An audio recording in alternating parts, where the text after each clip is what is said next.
안녕하세요. 저는 60대 중반의 여자입니다. 얼마 전 돌아가신 시어머니 기일이라 성묘를 다녀오고 마음이 괴로워 몸살이나 며칠 앓다가 불현듯 어머님과의 일을 글로 써보고 싶어 이렇게 사연 보냅니다.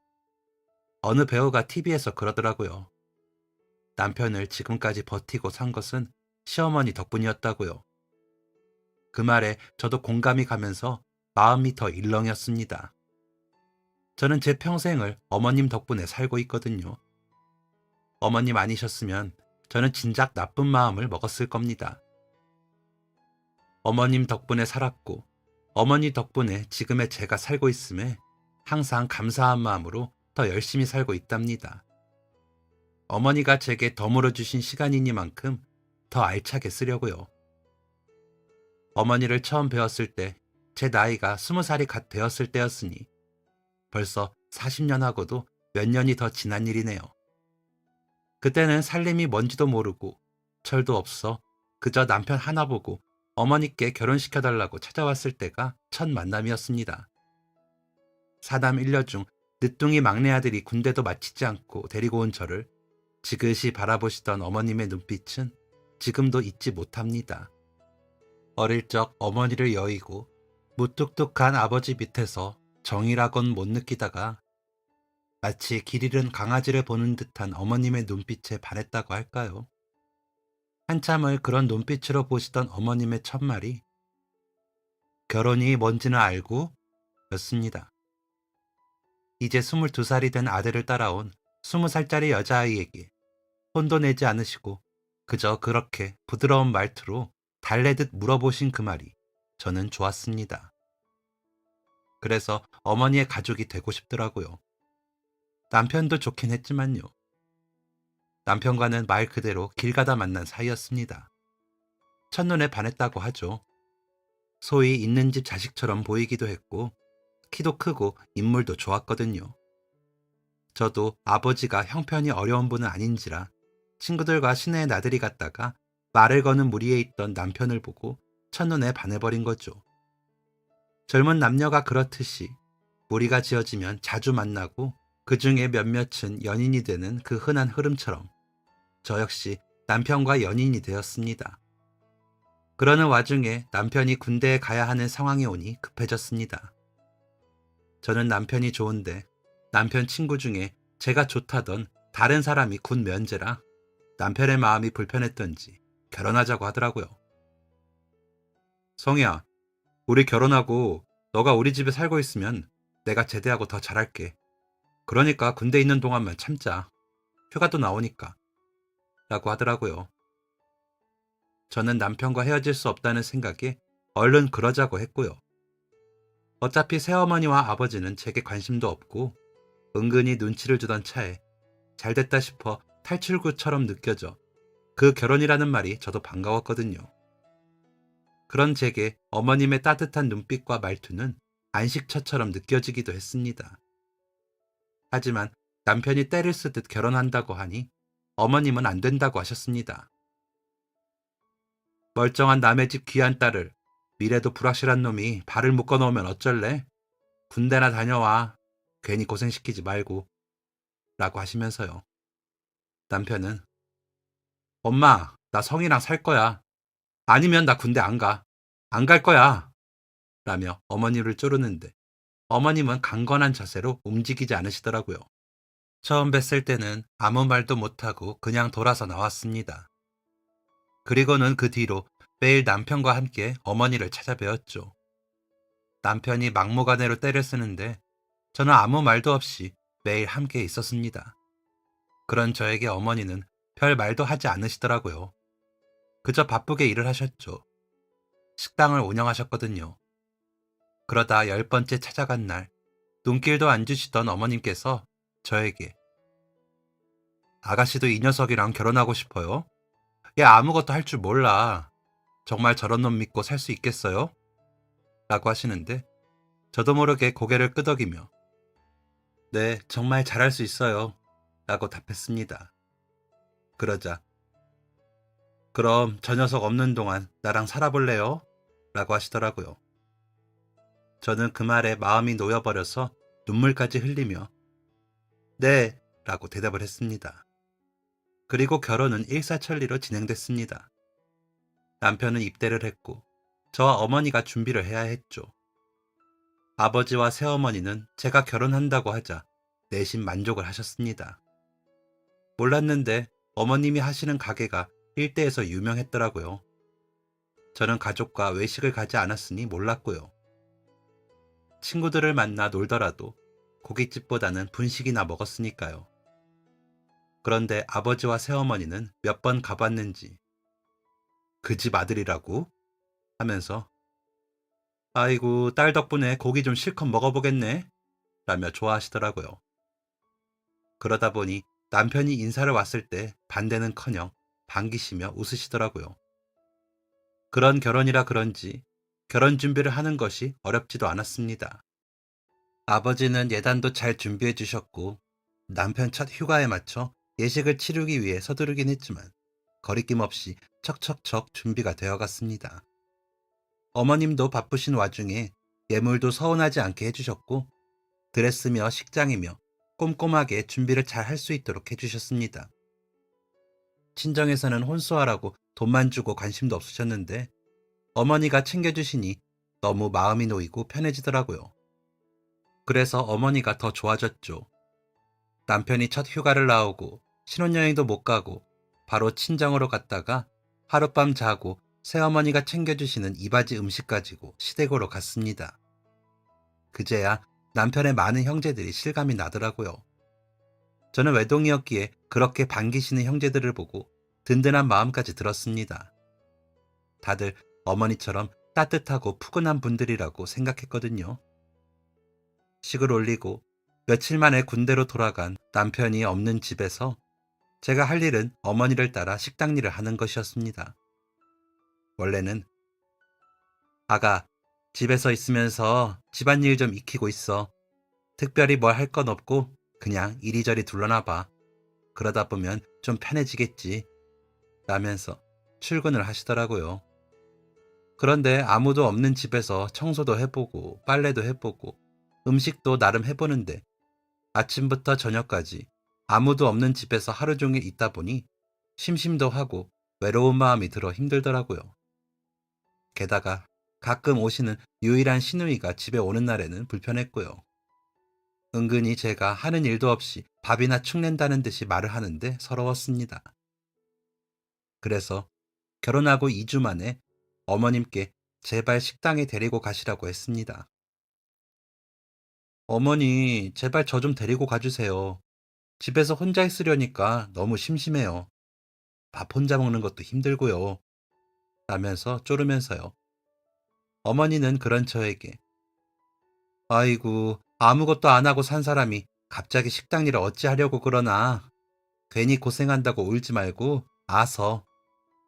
라며 안 된다고 하시더라고요. 저는 너무 간절한데 말이죠.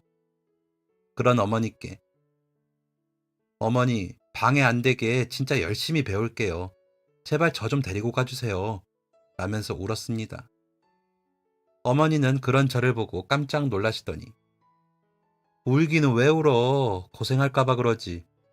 내가 그 식당 하면서 얼마나 고생을 했는지 아니? 너희 시아버지 돌아가시고 있는 재산으로 자식들 먹여 살린다고 시작한 일이야. 거기서 같이 일하려면 집에서처럼 쉬엄쉬엄 하면 안 돼. 식당에서 같이 일하는 다른 사람들처럼 엄하게 할 거야. 그래도 좋니? 라고 하시더라고요. 저는 얼른 알겠다고 하고는 다음 날부터 어머니와 함께 식당으로 출근을 했습니다.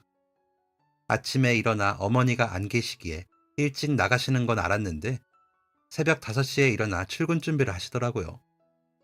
아침잠이 많았던 저는 늦으면 어머니가 저를 두고 가실까봐 잠도 못 자고 어머니가 나가시는 시간에 맞춰 일어나 움직였습니다. 집에서 나와 식당에 6시 조금 넘어 출근해보니 그 큰 식당에 어머니 혼자 출근을 하셔서는 그날 나가는 반찬 양념이랑 고기 양념을 만드시더라고요. 그러고 있으면 주방에서 일하는 직원들이 출근을 하더라고요.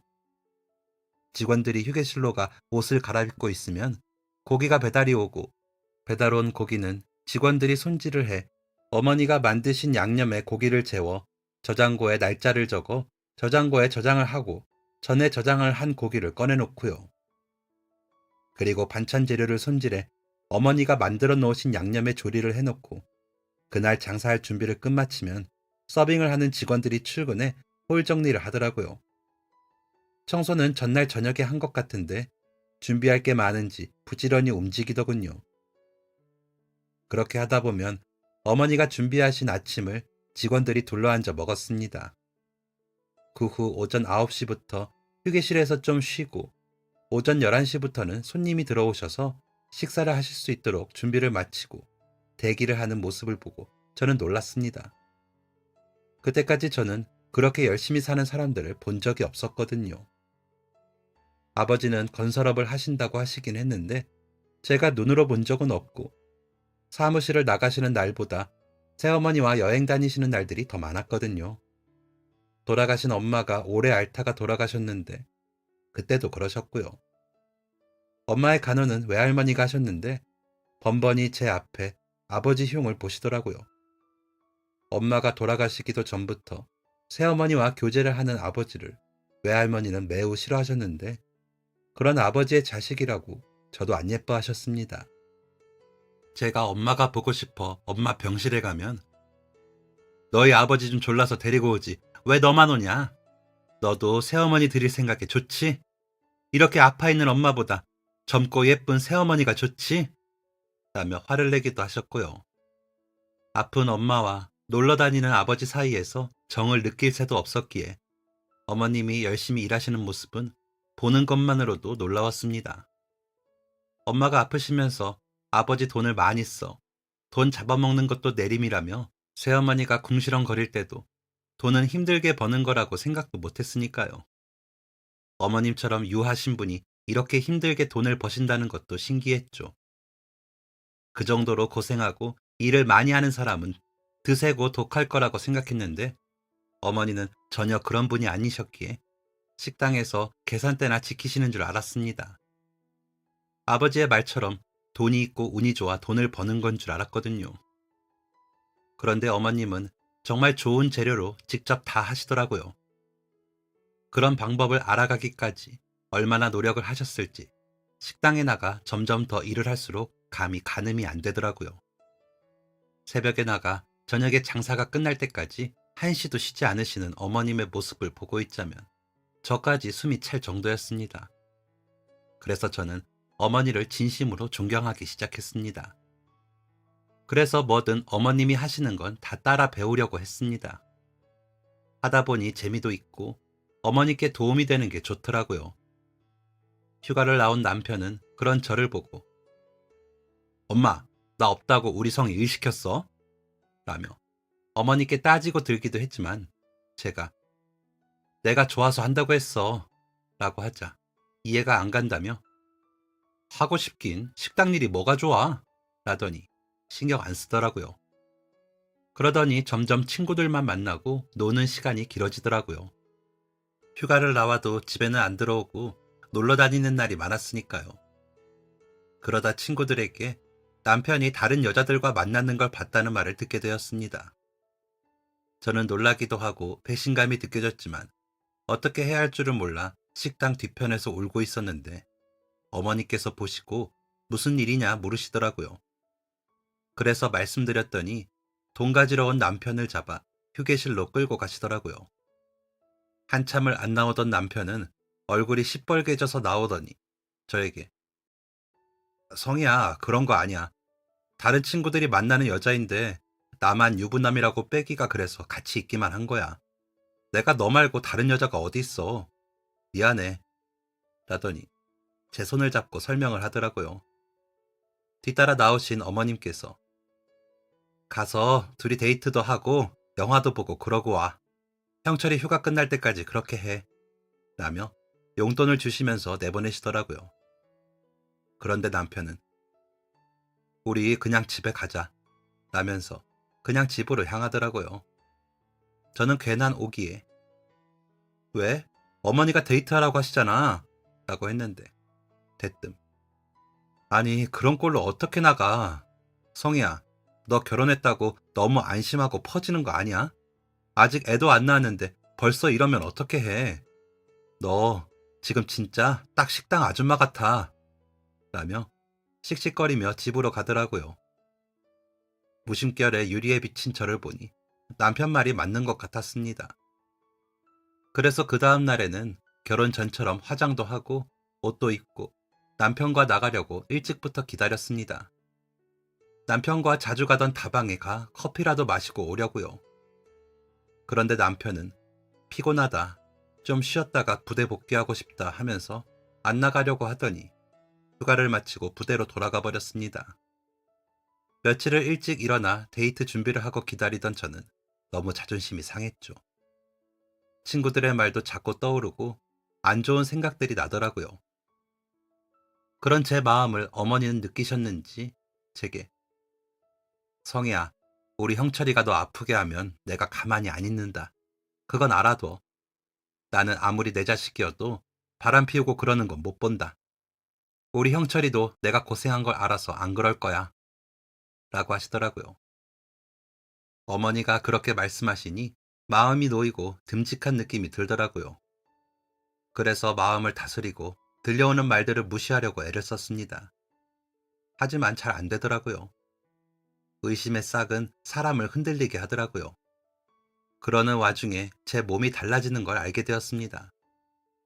갑자기 못 먹던 선지도 먹고 싶고 닭발도 먹고 싶어 못 견딜 정도로요. 그러면서 살이 찌는 것 같더니 아랫배가 묵직하더라고요. 어머니는 그런 저를 보시더니 혹시 임신 아니니? 하시기에 혹시 몰라 병원에 가서 검사를 받아보니 임신 4개월이 되었다고 하시더라고요. 제 뱃속에 생명이 자라고 있다는 사실이 신기하기도 하고 기뻤습니다. 신이 나서 어머니께 달려가 어머니, 저 임신했대요. 4개월이래요. 라고 전하자 어머니께서 아이고 예쁘다. 예쁘다 하니 예쁜 일만 하는구나. 너희 형님들처럼 건강하게만 낳아라. 너무 고맙다. 라며 기뻐하시더라고요. 이미 조카들이 있었는데도 제 아이가 마치 첫 손주인 것처럼 좋아하셨습니다. 그런 어머니 덕분에 저는 제 임신이 축복받은 것 같아 더 기분이 좋았고요.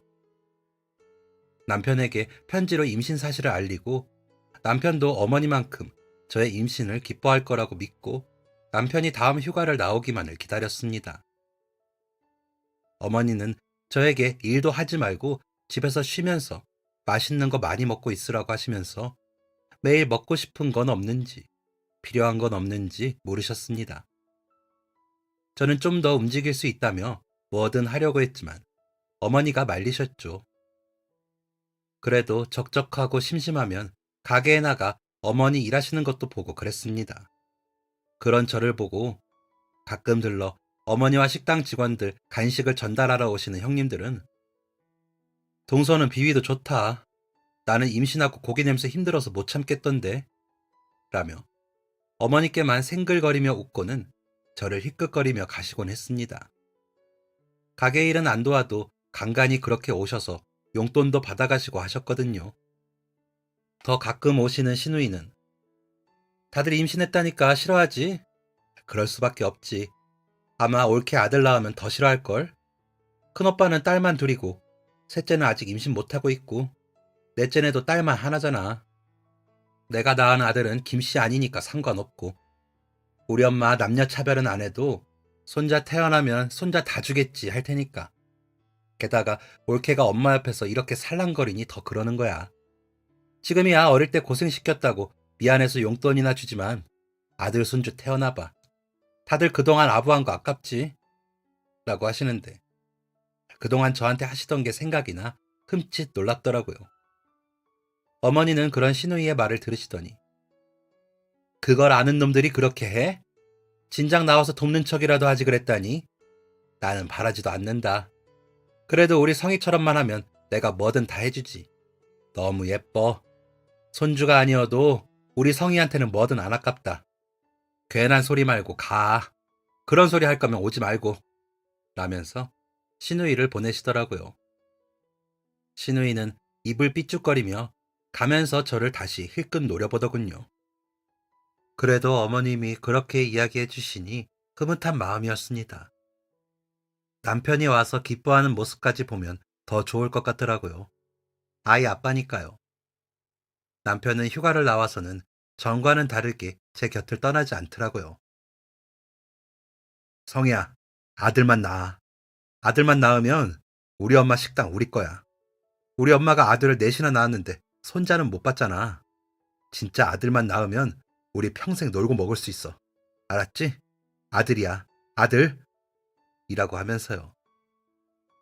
시누이나 남편이나 어머님이 얼마나 힘들게 일하는지는 궁금하지 않으면서 어머님이 가진 돈에만 관심이 있는 것 같아 마음 한구석이 씁쓸했습니다. 식당에서 일하는 것이 얼마나 힘든 일인지 알았기에 더 그랬습니다. 그래서 태동을 느끼고 아이의 존재를 좀 더 느끼면서 좋았기에 아이에게 좀 더 집중을 하고 싶은 마음에 그저 좋은 것만 생각했습니다. 어머님도 그러라고 하셨고요. 그래야 예쁜 아이 나온다고요. 아이는 건강하게 잘 태어났습니다. 씩씩한 아들이었죠. 아들이 태어나고 아주버님과 형님들은 대놓고 싫은 티를 냈었고 시누이는 남편에게 야, 너가 복이 있다. 아주 신이 났네. 라며 눈을 흘겼습니다. 어머니는 아이를 예뻐하셨지만 혹시나 형님들이 서운하실까 눈치를 보셨습니다. 남편은 그러거나 말거나 입이 귀에 걸려 저보다 더 아이를 귀하게 여겼습니다. 친정에서는 축하한다고는 하셨지만 별다른 관심은 없으셨습니다. 몸조리를 어떻게 하는지, 아이를 키우면서 일은 어떻게 할 건지 묻지도 않으시더니 제가 몸조리가 끝날 때쯤에 새어머니와 모든 걸 다 정리하고 외국으로 이민을 가시겠다고 하시더라고요. 어차피 저를 챙기지도 않으시던 분이었기에 서운하지 않으려고 했는데도 서럽고 속상한 마음이 들었습니다. 아이를 낳은 지 얼마 되지 않아 더 그랬죠. 아마 여느 시댁이었으면 그런 저를 귀하게 여겨주지 않았을 겁니다. 하지만 어머님은 저에게 너무 속상해 마라. 내가 있고 형철이가 있잖니. 어차피 시집와 우리 집 사람이니 그런 거 속상해 마. 엄마가 웃어야 아이도 웃지. 라며 달래주시고 정말로 아껴주셨습니다. 남편도 많이 도와줬고요. 남편은 제대를 한 데다가 어머니가 시키시니 억지로 하는 것도 있었지만 아들이 예쁜지 군말 않고 어머니 말대로 다 해주더라고요. 그렇게 저는 어머님께 또 하나의 마음의 빛을 지게 되었습니다. 몸조리가 끝나고 아이는 남편에게 부탁을 하고 식당에 다시 나갔습니다. 어머니는 남편에게 나오라고 하셨지만 내켜하지 않았고 제가 어머니 곁에서 힘들지 않으시도록 더 살뜰히 살필 수 있는 사람이 저라고 자신했기에 식당에 나가 일을 하고 싶었습니다. 대신 아이 때문에 마감 청소만 남편에게 해달라고 부탁을 했죠. 식당에 다시 나가기 시작하면서 저는 더 바빠졌습니다. 아이 젖을 먹이려면 시간에 맞춰 집으로 가 물리기도 하고 미리 짜놓기도 해야 했고 남편이 오로지 아이를 볼 수 있는 시간이 길지 않을 거라는 걸 알았기에 새벽에 나갔다가 아침 먹는 시간에 들어가고 점심 장사 시간에 나가고 저녁 시간까지 있는 잠시 한가한 시간에 집에 가 다시 아이 젖도 먹이고 살폈습니다. 그리고 저녁 장사 시간에 다시 나가 일을 하고 들어오면 남편이 나갔죠. 하루가 어떻게 흘러가는 줄 모르고 지났습니다. 잠깐 눈 붙이면 다음 날이었으니까요. 감사하게도 아이는 잔병치레도 없이 잘 자라주었습니다. 어머님은 그냥 집에서 아이를 보라고 하셨지만 그럴 수가 없었습니다. 제가 하지 않아도 남편이 하지 않을 거라는 걸 알았거든요. 형님들은 아들까지 낳으시고도 어쩜 저리 독하게 저럴까? 라며 아예 대놓고 비아냥거렸지만 어머님을 도울 사람이 저뿐이라는 생각에 손을 못 놓겠더라고요. 어머님은 그런 저에게 성희야, 너 아니어도 다 돌아가. 일손 부족하면 내가 알아서 사람 뽑아. 지금도 충분하다니까. 왜 사서 고생을 하니? 나 너무 마음이 아파. 라며 나오지 말라 하셨지만 저는 못 그러겠더라고요. 어머니의 손가락 마디마디가 퉁퉁 부어오르고 다리를 구부리지 못하실 만큼 아파서 밤마다 끙끙 앓으시며 파스를 붙이시는 걸 아는데 제가 그걸 보고 그냥 넘어가는 건 마음이 너무 불편해 안 되겠더라고요. 그래서 도움이 되던 안 되던 꾸역꾸역 나가서 어머니 곁을 맴돌며 일을 했습니다. 남편은 아이 돌 때까지는 아이 돌보는 걸 좀 돕는 것 같더니 점점 바깥으로 돌고 싶어 하더니 저녁 청소가 끝나면 집으로 오지 않고 들어오지 않더군요. 어머님은 그런 남편이 눈에 띌 때마다 잔소리를 하셨지만 저는 오히려 아무 말도 하지 않았습니다. 여러 여자를 만나는 것도 밤마다 술을 마시고 돌아다니는 것도 다 알았지만 젊은 나이에 가정을 일구고 답답해 그러겠거니 하고 이해해주고 싶었거든요. 한때 그러다 아이가 좀 더 자라면 정신 차리고 뭐라도 해보려고 하겠지 하는 안일한 생각을 하기도 했습니다. 돌아오기만 하면 된다고요. 답답하고 미련했습니다. 하지만 내 남편은 내 아버지와 다르다고 믿고 싶었습니다. 어쨌거나 남편은 아이는 예뻐라 했고 아이도 아빠를 잘 따랐으니까요. 그렇게 시간이 갈수록 식당에서 제 자리는 커졌습니다. 어머니께 배우다 보니 저와 어머니만 아는 기술도 생기게 되었죠. 아이는 할머니와 제게 둘도 없는 효자로 자랐습니다. 6살이 되던 해에 한글을 떼고 혼자서 책을 읽을 정도로 영리했죠. 어머니는 박사를 시키신다며 아이를 기특해 하셨습니다. 그런 아이를 보며 저 역시 마음의 위안을 얻었습니다. 제가 식당 일을 하면서 키웠는데 아이가 건강하고 영리하게 자라주니 그보다 더 바랄 게 없더라고요. 남편은 그런 아이를 예뻐하긴 했습니다. 하지만 점점 더 바빠지더니 약속도 어기고 아이를 기다리게 하는 날이 많았죠. 그렇게 쌓인 실망은 아이가 제 아빠를 좋아하지 않게 만들더라고요. 그러면서 아이는 점점 아빠를 찾지 않는 아이가 되더라고요. 그 마음의 허전함을 채우려는 듯이 어머님과 제게 마음을 잘 표현하는 기특하고도 착한 아이로 잘 자라주었습니다. 그런 아이가 아주버님들과 형님들은 못마땅하셨는지 아예 대놓고 아이의 흠집을 내려고 하는 게 보였습니다. 별것도 아닌 일에 귀한 왕자님이라 그런가? 왜 몰라? 라고 하더라고요. 화가 났지만 제가 그 마음을 표현해 어머니를 힘들게 하고 싶지 않아 안 들리는 척하고 참은 적이 몇 번이었는지 모릅니다. 어머니는 그런 저에게 여전히 다정하고 포근한 눈빛으로 바라보시다가 내가 다 미안하고 내가 다 잘못했다. 내가 아이들을 잘못 키웠어. 미안해. 라며 사과를 하시면서 눈물을 닦기도 하셨습니다. 그래서 더 어머님께 제 마음을 표현하지 않았는데 그러실 때마다 너무 속상해졌습니다. 받을 줄만 알고 일도 할 줄도 모르는 사람들이 싫었고요. 식당은 점점 더 잘 됐습니다. TV에서 부르는 서민 갑부라고 불릴 만큼 잘 됐죠. 연매출이 드디어 30억을 찍었다며 식당 직원들에게 전원 보너스를 주실 만큼요. 아들이 10살이 되던 해라 어머님께서는 아이에게 갖고 싶은 게 뭐냐 물으셨습니다. 그러자 아이는 엄마 할머니랑 놀이공원이 가고 싶다고 하더군요. 그러더니 그 내용을 일기로 썼습니다. 그런데 그 일기를 남편이 본 거죠.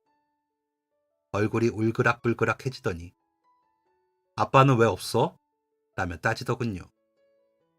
아이는 제 뒤에 숨더니 아빠는 바쁘시잖아요. 라며 겨우 말을 하더군요. 어머님은 그런 아이를 보시더니 아빠가 이름만 가졌다고 아빠냐? 애비 노릇을 해야지. 맨날 잠들고 들어오는데 애가 안 어색해? 당연히 없는 사람인 줄 알지. 라고 하시면서 남편을 나무라셨습니다. 남편은 그런 어머님 앞에서는 아무 말도 못하더니 방에 와서는 우리 이혼하자. 나 진짜 사랑하는 사람이 생겼어. 라며 아무렇지 않게 말하더라고요. 제가 아무 말도 못하자 우리 너무 빨리 결혼해서 실수한 것 같아. 어차피 아이도 나 안 찾고 자식은 다시 낳으면 되니까 너 아니어도 되고 우리 결혼한 지 10년 됐는데 너 봐라. 심각하다. 라며 짐을 챙겨 나가더군요. 남편이 그렇게 나가고 나서 저는 소리도 못 내고 울면서 어머니께 갔습니다. 아이가 들을까봐 걱정이 됐거든요. 어머니는 제 얼굴을 보고 놀라셨습니다. 제가 남편이 하고 나간 말들을 어머니께 전하자 어머니는 저를 안아주셨습니다. 성희야, 나한테 막내 며느리는 너 하나다. 너 말고 다른 여자가 낳은 아이는 내 손주가 될 수 없다. 그리고 식당은 내가 너 줄 테니까 잘해봐. 나는 이제 그만 쉴란다. 너가 맡아서 해. 이건 이혼을 해도 주는 거니까 걱정 말고 이혼해. 아무리 내 자식이어도 양심이 없잖니. 라고 하시는데 더 눈물이 나 어머니 품에 얼굴을 파묻고 더 울었습니다. 남편은 제게 일방적인 이혼을 선포하고 아예 집에 들어오지 않았습니다. 생전 잘 오지도 않던 비바람에 정신이 없는데 시댁 형제들은 더 난리가 났더라고요. 어머님께서 식당을 제게 주신다며 유언을 남기셨다고 선언을 하셨거든요. 시누이와 형님들은 어머니, 아들이건 딸이건 상관없이 가게 일 안 도와도 된다고 하셨잖아요. 그런데 아들 낳고 가게 일 좀 본다고 이러시면 너무 서운해요. 라면서 어머님께 따지듯이 이야기하더라고요. 어머님은 아무 말도 않고 보시더라고요. 그러고 있는데 남편은 여자를 데리고 나타났습니다. 다들 모여있자 당황하더니 뭐야? 인사시켜달라더니 다 있었어? 라며 웃는데 그 모습이 어찌나 밉던지 제 몸이 부들부들 떨리기 시작했습니다. 어머님은 그런 남편과 따라온 여자에게 둘이 재혼을 하건 뭐라건 상관없는데 나한테 며느리 대접 바라지 말고 앞으로 나는 아들 하나 없다. 다시는 엄마라고 찾지 마. 너희들도 식당 넘긴 노인네 억지로 찾아올 필요 없다. 어쨌거나 식당 일 여기서 나만큼 아는 애 성희뿐이고 나는 이제 좀 쉬고 싶은데 어쩌겠니? 그리고 이 식당은 성희한테 위자료로 주는 거니까 그런 줄 알아. 나 먹여 살릴 자식이 있니? 라고 하시면서 제 손을 꽉 잡으셨습니다. 아주버님과 형님들은 그럴 줄 알았다며 어머니, 그러시는 거 아니에요. 형철이 이혼하면 남인데 누구한테 그 식당을 넘겨요? 라고 소리쳤습니다. 그러자 어머님은 다 기부해버리기 전에 조용히 해라 라고 하시더라고요. 남편은 어머니와 저를 노려보더니 여자의 손을 잡고 나가버리더군요. 아이는 그런 제 아빠를 보면서 눈물만 뚝뚝 흘리고요. 나머지 형제들도 저를 노려보며 하나 둘 나가더군요. 모두 가자 어머니는 저를 꽉 안으시더니 성희야, 나는 너 믿는다. 내 아들이 못나서 미안하다. 식당은 잘 부탁해. 이제는 너가 잘해봐. 민호랑 잘 지내고. 집은 내가 알아봐 주마. 라며 그제야 우시더라고요. 그런 어머니께 저는 아무 말도 못하고 울었습니다. 그러다 어머니, 제가 식당은 잘해볼게요. 어머니 쉬세요. 그동안 고생 많으셨어요. 제가 다달이 어머니 생활하시는 돈은 드릴게요. 마음 같아서는 지금처럼 그냥 지내고 싶은데 민호 아빠도 그렇고 아주버님들이랑 형님들이랑 불편해하실 것 같아서 안 될 것 같아요. 제가 자주 올게요. 라고 말하는데 너무 슬프더라고요. 어머님은 그런 제 손을 잡으시더니 됐다. 이 노인네가 혼자 써봤자 얼마를 쓰겠니? 너랑 민호나 잘 지내. 나는 그거면 됐다. 하시면서 우시더라고요. 그런 어머니의 말씀에 저는 또 울었습니다. 아이 아빠와는 이혼을 하면서 좀 시끄러웠습니다. 자신 때문에 생긴 재산이니 내놓아라. 나는 못 준다. 뭐 이러면서요. 어머니가 개입을 해주셔서 남편에게는 돈을 안 주고 제가 다 받았습니다. 안 그러면 남편을 간통으로 넣으라며 그 여자와 남편에게 겁주시더라고요. 그렇게 든든한 어른이 가까이에 있다는 게 좋았습니다. 아무에게도 마음을 놓을 수 없이 자란 탓에 어머니는 그저 담벼락 같았습니다. 물론 현실은 시궁창처럼 비참했지만 아이와 어머님을 보며 견뎠습니다. 진짜 두 사람이 아니었다면 저는 무슨 짓을 했을지 모릅니다. 혹시나 설마 어머님을 아무도 안 찾을까 했는데 정말 그 어떤 자식도 어머님을 찾아오지 않더군요. 가끔 식당에 와서 난동은 부렸고요. 그러다 보니 어머니도 돌봐야 하고 아이도 잘 길러야 했죠. 식당도 지켜야 했고요. 그렇게 하루를 버티고 일주일을 버텼습니다. 그 일주일은 한 달이 되더니 두 달이 되고 1년이 되더군요. 그렇게 시간은 흘러 15년이라는 시간이 흘렀습니다. 어머니는 더 나이가 드셨고 약해지셨죠. 아이는 자라서 군대도 다녀왔고요. 저는 어엿한 식당의 사장으로 저만의 레시피까지 만들어 식당을 운영했죠. 그 오랜 시간 동안 어머니에게는 자식들 중 아무도 찾아오지 않았습니다. 대신 아이와 제가 찾아뵈었죠. 아이는 할머니와 잘 지냈거든요. 식당에서 나오는 수익에서 반은 어머니를 가져다 드렸고요. 어머니는 그 돈은 없는 셈으로 치신다더니 그랬으면 큰일 날 뻔했습니다. 수입이 없는데 자식들도 안 돌보는 독거노인이 되시기 십상이었거든요. 어머니는 살던 집을 팔아 요양원에 가셔서도 씩씩하셨습니다. 3년 정도 지내시고 나서야 거동도 불편해지시고 자꾸 주무시기만 하더라고요. 저는 어머니께 배운 대로 가게를 운영하면서도 어머니를 찾아뵈며 지냈습니다. 가게에서 제일 가까운 요양병원에 모시고는 틈나는 대로 갔죠. 아이도 오며 가며 할머니를 만나러 다니더라고요. 여자친구도 소개하고요. 점점 기력이 없어지시는 어머니를 볼 때면 마음이 무겁고 아팠습니다. 아이에게 시켜 다른 형제분들과 아이 아빠에게 어머님이 많이 약해지신 것을 전달하였지만 아무도 와보지 않더라고요. 그렇게 지내시다 어머님은 주무시는 듯 제 곁을 떠나셨습니다. 꽃이 흐드러지게 피던 봄에 지는 꽃처럼 조용하고 폭신히 떠나셨습니다. 너무 의지했던 어른이었기에 제 마음과 몸이 아프더라고요. 온몸에 발진이 나고 머리는 새하얗게 되고 명치 끝이 아파 울지도 못했습니다. 이혼한 며느리가 장례식장에 가 있는 게 이상해 장례식장에 가지도 못하고요. 아이가 장례식에 제일 먼저 도착해 큰아버지들과 고모에게 연락을 하고서야 형제들이 모였다며 아이가 전화로 엄마도 얼른 오세요 라고 하더라고요. 조금 머뭇거리게 되긴 했지만 어머님 가시는 길에 안 가볼 수도 없었습니다. 장례식장으로 가보니 아이 아빠와 아주버님이 저를 보더니 여기가 어디라고 와? 외로운 노인네랑 자식들 이간질해서 사이 멀어지게 하더니 재산까지 빼돌린 여자가 어디로는 거야? 라며 큰 소리를 치는데 어이가 없더군요. 그러자 작은 아버님까지 일어서시더니 내가 애들한테 들었다. 지금이라도 다 내놓고 조용히 사라져라. 라며 저를 꾸짖으시더라고요. 저는 아무 말도 하지 않았습니다. 어머님이 돌아가신 것만으로 슬픈데 그런 이야기를 하며 따지고 싶지 않았거든요. 그런데 저희 아이가 어머니 단상 앞으로 가더니 큰 목소리로 제가 할머니가 남기신 편지를 하나 읽겠습니다. 잠시만 조용히 들어주세요. 라고 하더군요. 그러더니 봉투에서 종이를 꺼내어 펴서는 사람들에게 보이더군요. 제일 큰 아주버님이 맞네, 우리 어머니 글씨가 맞아. 라며 확인을 하더군요. 이윽고 아이가 편지를 읽기 시작했습니다. 아이가 읽는 편지에는 어머님다운 말씀이 적혀 있더군요. 사랑하는 내 아들들, 딸, 며느리, 사위 잘 보아라.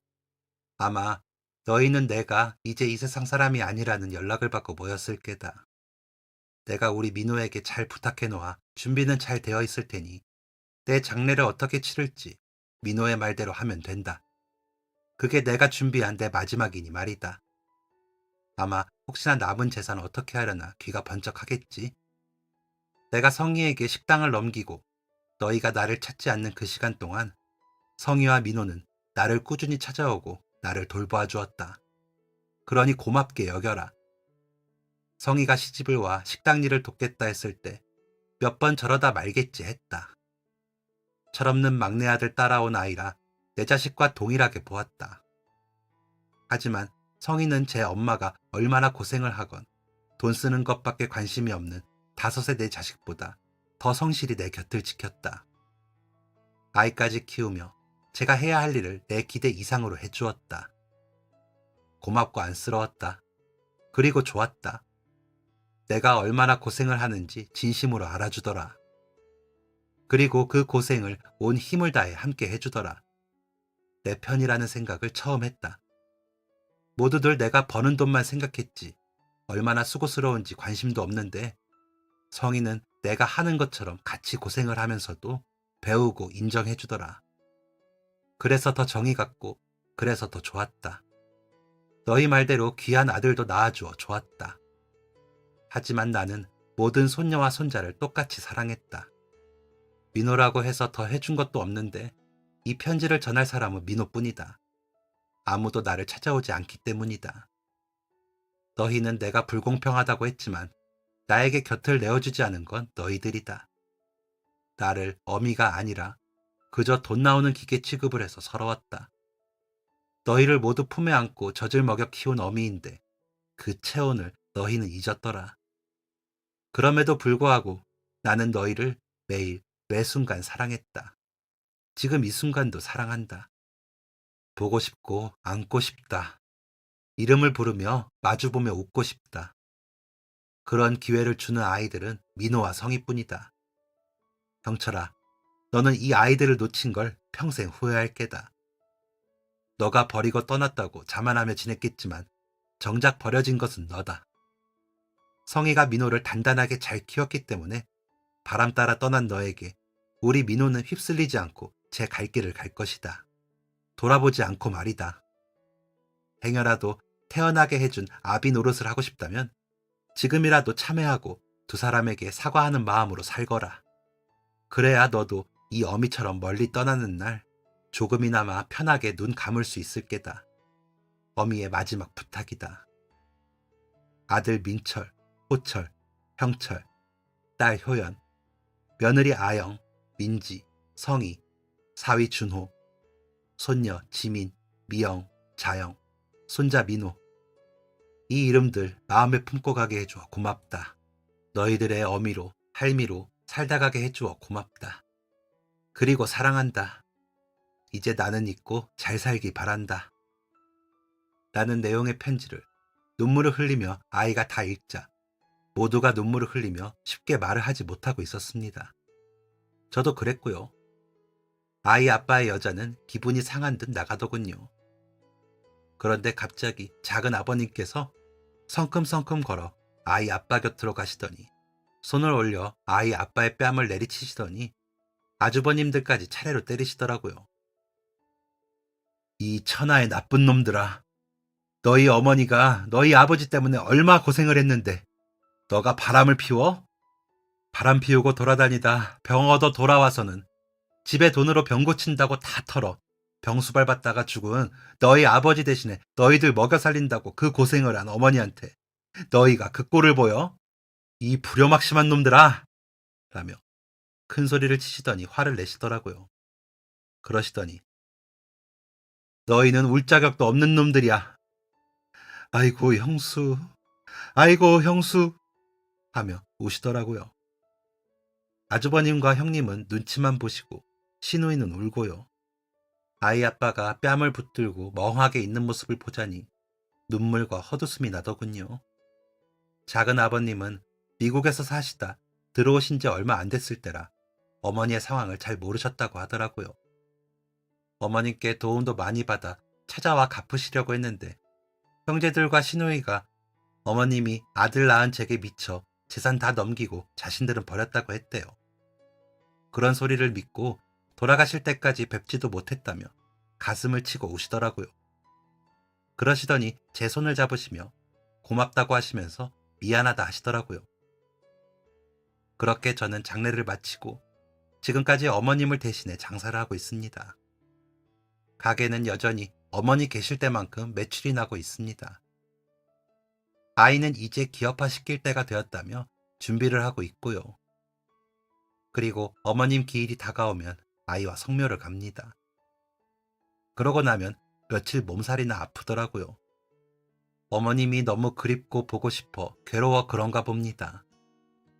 아이 아빠는 가끔 기웃거리긴 하는데 아이가 너무 냉정이 짤라 번번이 본전도 못 찾고 돌아간다고 하더라고요. 저는 마주치지 않아 몰랐습니다. 매니저님이 전해줘 알았습니다. 이 정도면 정말 아이 잘 키운 거겠죠? 사람답게 살았다면 서로가 얼굴 붉힐 일 없을 텐데 안타깝습니다. 하지만 그것 또한 그 사람 몫이니 저는 제 몫을 다하렵니다. 여러분들도 제 자신에서 제 몫을 다하며 사시길 바라겠습니다. 그러면 언젠가는 좋은 날 올 겁니다. 그렇게 행복하시길.